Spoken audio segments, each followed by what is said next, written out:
नमस्कार, मेघाच मराठी रेसिपीमध्ये आज आपण छान मोकळी सुटसुटीत आणि चविष्ट अशी साबुदाण्याची खिचडी तयार करत आहे। त्यासाठी मी 2 वाटी एवढा साबुदाणा घेतलेला आहे। आता आपण यात पाणी टाकू आणि साबुदाणा स्वच्छ धुवून घेऊ। आता आपण हा साबुदाणा हे पाणी काढून स्वच्छ करून घेऊ। आपण एका पाण्याने साबुदाणा स्वच्छ धुवून घेतलेला आहे आणि आता आपण यात पाणी टाकून भिजवायचं आहे।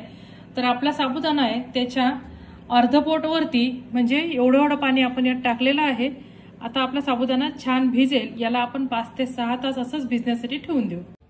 5 ते 6 तास झालेले आहे, तुम्ही बघू शकता आपला साबुदाणा किती छान असा भिजलेला आहे, असा छान मोकळा मोकळा झालेला आहे। एकीकडे कढईत आपण शेंगदाणे भाजायला ठेवलेत। बारीक गॅसवर आता आपले शेंगदाणे खरपूस भाजून झालेत। आता आपण त्या मिक्सरचा गरका बंद चालू करत त्याची छान ओबडधोबड अशी कूट तेल गरम करायला ठेवलेलं आहे। तेल गरम झालं की आपण त्यात थोडंसं जिरं टाकणार आहे। तुम्ही उपासाला जिरं खात नसले तर नाही टाकलं तरी चालेल। जिरं तडतडलं की त्यात आपण हिरव्या मिरच्यांचे तुकडे टाकू। हे जे थोडे मोठे मोठे काप केलेले म्हणजे जर लहान मुलं खात असेल तर ते मिरची बाजूला काढून ठेवू शकतं।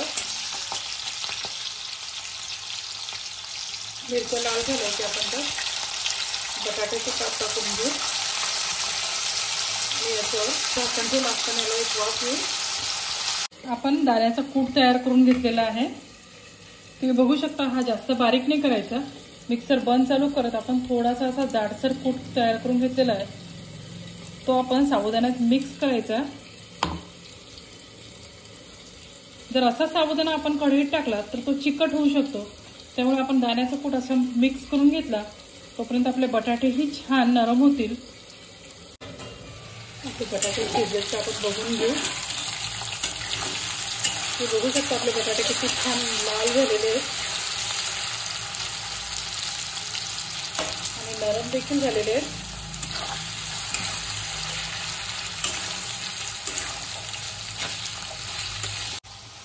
या बटाट्यात आपण मीठ टाकून घ्यायचंय। मीठ टाकून छान परतून घेऊ। आता आपण यात साबुदाणा आणि शेंगदाण्याचा कूट जो मिक्स केला होता तो टाकून घेऊ। व्यवस्थित छान मिक्स करू। गॅस लहान करू आणि याच्यावर छान झाकण ठेवून आपण वाफ येऊ। आपण आता झाकण काढू आणि एकदा हे छान परतून घेऊ। तुम्ही बघू शकता आपली साबुदाण्याची खिचडी किती छान मोकळी आणि किती सुंदर झालेली आहे। ही चवीलाही अप्रतिम आहे। आता आपण ही एका डिशमध्ये काढून घेऊ आणि उरलेली खिचडी तशीच झाकून ठेवायची म्हणजे ती बराच वेळ नरम राहते।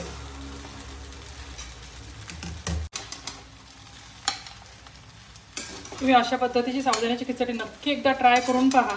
अगदी प्रसादाला असते तशीच झालेली आहे। तुम्ही कुठल्याही मंदिरात वगैरे गेल्या तर तुम्हाला प्रसादाला अशीच छान ओबडधोबड दाण्याचा कूट असलेली, असाच नरम बटाटा आणि अशीच मोकळ्या पद्धतीची खिचडी मिळते। आम्ही तर गजानन महाराजांच्या मंदिरात जातो, तिथे नेहमी अशीच खिचडीचा प्रसाद असतो, तो सगळ्यांना खूप आवडतो। तुम्ही आपली ही रेसिपी नक्की ट्राय करून पहा आणि मेघाच मराठी रेसिपी चॅनलला जास्तीत जास्त लाईक करा, शेअर करा, सबस्क्राईब करा। थँक्यू।